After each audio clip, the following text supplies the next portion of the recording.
students, in previous class I have already explained you some topics from the chapter The Great Uprising, that is the Great Revolt of 1857. In that I have explained you some political cause of this revolt, social cause of this revolt, and कैसे farmer, artisans, they were very much angry with the British. Reason क्या था I have already explained you in the previous class.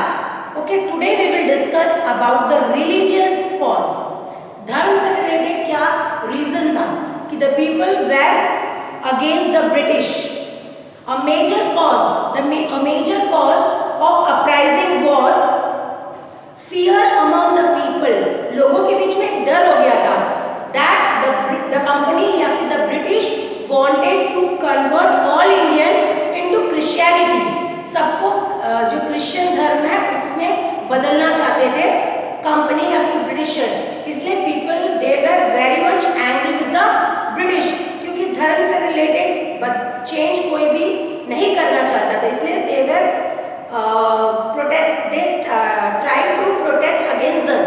फिर further a law pass, एक law भी पास किया गया, that is in 1850 में एक लॉ बनाया गया जिसके तहत क्रिश्चियंस कन्वर्ट, जो लोग क्रिश्चियनिटी में कन्वर्ट हो चुके थे उनको जो है उनके एंसेस्टर यानी उनके पूर्वजों का जो प्रॉपर्टी है उनको मिलेगा. They will inherited that particular property को, मतलब एक तरह से जैसे होता है ना हमारे फोर फादर्स जो थे उनकी जो प्रॉपर्टी है वो उनको मिलेगी अगर if they have been converted into Christianity. अगर वो क्रिश्चियन धर्म में कन्वर्ट किए हैं अपने आप को तब उनको वो प्रॉपर्टी मिल जाएगी. ठीक है. The believe that the religion was under the threat. अब सबको डर था कि हमारा जो धर्म है अब वो खतरे में है, क्योंकि ब्रिटिशर्स जो है एक तरह से they are trying to convert the Indians into Christianity. जितने भी इंडियन है अलग अलग धर्म के लोग उनको क्रिश्चियनिटी में कन्वर्ट करने के लिए कोशिश कर रहा था ब्रिटिश. ठीक है. नाउ दिस पूरा जो सेक्शन थे सोसाइटी के, they were not happy with the British. तो ये रीजन था कि अलग अलग लोग ने रिवोल्ट करने के बारे में सोचा. ये था religious cause. Now talking about the military cause. What was the military cause? Military cause क्या था जिसके कारण लोगों ने रिवोल्ट किया? इंडियन सोल्जर्स या फिर sepoys to suffered oppressive British rule. British rule में उन्होंने भी बहुत ज्यादा सफर किया. ठीक है. एनेक्सेशन ऑफ अवध, अवध को एनेक्स किया ब्रिटिश ने, क्योंकि अवध जो है मैंने आपको पहले कहा था they were very much loyal to the British. British के साथ ही हमेशा होते, उनके हमेशा लॉयल बने रहे नवाब. उसके बाद भी एनेक्स किया गया अवध को, है ना. दिस एंगर्ड देम ग्रेटली, जिसके कारण जो सोल्जर्स थे, जो सिपॉयज थे, बहुत ज्यादा गुस्से में थे. और नेक्स्ट रीजन इसी में मिलिट्री कॉज में था, sepoy were paid less than the British soldier. Indian sepoys जो थे उनको ब्रिटिश सोल्जर से कम पे किया जाता था. They were not treated properly by the British. British हमेशा इक्वली बिहेवियर नहीं था इंडियन सिपॉयज के साथ. All high post were reserved for British. जितने भी हाई पोस्ट थे सब ब्रिटिशर्स को दिए जाते थे. Higher post were not meant for Indians. ठीक है. तो इसीलिए जो इंडियंस मिलिट्री ग्रेड में थे उन लोगों को ज़्यादा हायर पोस्ट नहीं मिल पाया. ओनली ज़्यादा से ज़्यादा सूबेदार के पोस्ट तक वो पहुँच पाए. उससे ऊपर उनको कोई पोस्ट इंडियंस को नहीं दिया गया. ठीक है. तो ये सारे रीजन थे कि सिपॉयज भी, मिलिट्री कॉजेस के कारण सिपॉयज भी बहुत ज़्यादा गुस्से में थे. और सबसे इम्पोर्टेंट थिंग कि sepoys were not allowed to wear religious mark. कोई भी धर्म से रिलेटेड मार्क या फिर लॉकेट सपोज अपने धर्म से रिलेटेड वो पहन नहीं सकते, टीका लगाते हो वो भी नहीं कर सकते हो. यानी वो चीज़ें जो धर्म, तुम्हारा धर्म का प्रचारक हो, वो चीज़ें आप यूज नहीं कर सकते हो. ठीक है. इसीलिए जो सिपॉयज थे वो एक तरह से मिलिट्री कॉज था जिसके कारण ब्रिटिश से लोग बहुत ज़्यादा गुस्से में थे. ठीक है. और एक और था कि फॉरेन सर्विस अलाउंस या फिर जो भत्ता दिया जाता था, that is it was given to the soldiers who went outside the country. Country के बाहर अगर किसी लड़ाई के लिए जाते हैं तो उनको ये भत्ता दिया जाता था, which was later on discontinue. उसके बाद ये भी डिसकंटिन्यू कर दिया गया, हटा दिया गया. अब ये हो गया तुम्हारा military cause. Now talking about the immediate cause. जिसके कारण रिवोल्ट तुरंत स्टार्ट हुआ।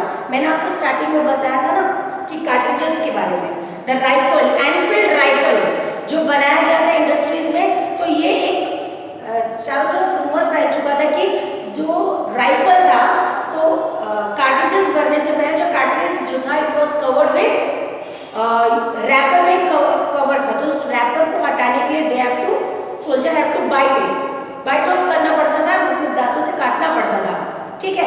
And it was believe that जो कार्ट्रिजेस था, जो ग्रीस था, it was made of fat of cows and pigs, cows और पिग्स के वो फैट से बना हुआ था, जो किसी हिंदू धर्म के लोगों को मतलब अलाउड नहीं है कि जैसे फैट है तो अगर काऊ का फैट है तो वो कभी भी मुंह में डालने की कोशिश नहीं करेंगे, ये उनके धर्म के खिलाफ है, तो ये वो रेडी नहीं थे ये राइफल यूज करने के लिए, ठीक है। This was a immediate cause, मतलब सब गुस्से तो थे ही, बट एक चिंगारी के स्पार्क की जरूरत थी, जो स्पार्क मिला ये एनफील्ड राइफल की वजह से। तुरंत लोगों ने रिवोल्ट किया against the British. Now beginning of the uprising, सबसे पहले रिवोल्ट किससे शुरू हुआ? सबसे पहला सोल्जर जिसने रिवोल्ट किया अगेंस्ट दिस न्यू कार्ट्रिजेस वो थे मंगल पांडे, ठीक है। On 29 March 1857 he fired at his British commander पे उन्होंने गोली चलाई and asked sepoys to join, और अलग जो बाकी जो सिपॉयज थे, सोल्जर्स थे, उनको बोले कि तुम भी मुझे ज्वाइन करो। he asked the soldiers to join them and to end the rule of company, और इस तरह से ब्रिटिश का रूल जो है हम अभी यहाँ से ब्रिटिश को निकाल देते हैं। He was however soon arrested and hanged, तुरंत उनको पकड़ लिया गया और फिर बाद में उनको फांसी दे दी गई, ठीक है। Later on he was hanged on 8 April, ठीक है, same year 1857. On 24th April 85 sepoys of 3rd Bengal Light Cavalry station at Meerut में ये लोग सब इकट्ठा हुए सिपॉयज। ये लोग रिफ्यूज कर रहे थे टू यूज द कार्ट्रिजेस, ये जो कार्ट्रिजेस था या फिर जो राइफल था एनफील्ड राइफल, ये लोग ने भी मना कर दिया कि we will not use this rifle. तो इसके लिए क्या हुआ, ये जो सिपॉयज थे इनको ह्यूमिलिएट किया गया, ह्यूमिलिएट करने के बाद दे वर प्रेजेंट, उसके बाद इनको जेल में बंद कर दिया गया, ठीक है। पब्लिकली ह्यूमिलिएट करने के बाद they were dismissed from their service and jail, फिर जेल में इनको बंद कर दिया गया। This spark a mutiny among the sepoy, इस तरह से जो सिपॉय के बीच में गुस्सा था ब्रिटिश के खिलाफ और बढ़ते जा रहा था, ठीक है। On 10th May these soldiers raised the banner of revolt, Meerut के जो सिपॉयज थे उन्होंने रिवोल्ट किया, ठीक है। और फिर ये क्या किए, ये चलते गए, मतलब कुछ ग्रुप जो सिपॉयज के थे वो साथ में निकल गए आगे एंड दे रीच दिल्ली पे वो पहुंचने के लिए सब लोग साथ में निकले। रास्ते में जितने सिपॉयज मिले सब इस रिवोल्ट में उनके साथ होने लगे, और जितने लोग को जेल किया गया था, जेल में बंद कर दिया गया था, उनको भी रिलीज किया गया, ठीक है। तो इस तरह से क्या हुआ, एक तरह से revolt against the British started and it was started by the sepoys ने सबसे पहले रिवोल्ट किया था अगेंस्ट द ब्रिटिश, ठीक है। फिर ये जो सिपॉयज थे जो रिवोल्ट कर रहे थे, दे किल्ड ब्रिटिश ऑफिसर्स, है ना, प्रिजनर्स को जो सिपॉयज थे उनको भी निकाला गया, ठीक है। इस तरह से क्या हुआ, उन्होंने अपना रिवोल्ट किया। उसके बाद व्हेन दे रीच दिल्ली, जब वो दिल्ली पहुंचे, बहादुर शाह जफर को वहां का राजा बनाया गया दिल्ली का एंड देयर लीडर, और उनका लीडर भी बनाया गया, ठीक है। तो आज हम सिर्फ इतना ही पढ़ेंगे। We have talked about the religious cause, immediate cause, military cause and the beginning of uprising, that is revolt. The remaining topic will be explained to you in a next class. Thank you.